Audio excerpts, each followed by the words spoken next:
বর্তমান সময়ে যুবক ভাইদের প্রতি আমি একটা আহ্বান করবো, আমি সহ, আমরা যেন আমাদের বাবা মাকে কষ্ট না দিই।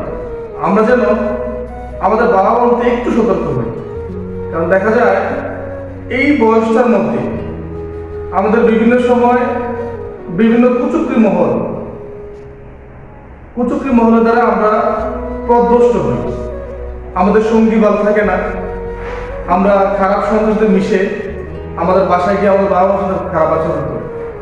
আমরা যেন আমাদের ওই সঙ্গ ত্যাগ করি, যে সঙ্গ আমাকে আমার পরিবার থেকে বিচ্ছিন্ন করে দেবে, যে সঙ্গ আমাদেরকে এই সমাজের বোঝা হিসেবে তৈরি করবে, যে সঙ্গ আমাদেরকে এই রাষ্ট্রের বোঝা হিসেবে আমাকে গণ্য করবে। একটা কথা আছে, সৎসঙ্গে স্বর্গবাস, অসৎ সঙ্গে সর্বনাশ। আমাদের সমাজে অনেক এরকম খারাপ সঙ্গ আছে, যে সঙ্গগুলো একটা পরিবারকে, একটা সুন্দর পরিবারকে ধ্বংস করে দেয়।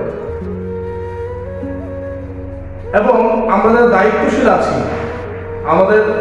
আমাদের পরিবারের সন্তানরা কোথায় যাচ্ছে, কি করছে, কার সাথে মিশছে, আমাদের এগুলো একটু খেয়াল করে, আমাদের এই বিষয়ে একটু সতর্ক হই। তাহলে আমাদের পরিবারের প্রত্যেকটা সন্তান ভালোভাবে গড়ে উঠতে পারে।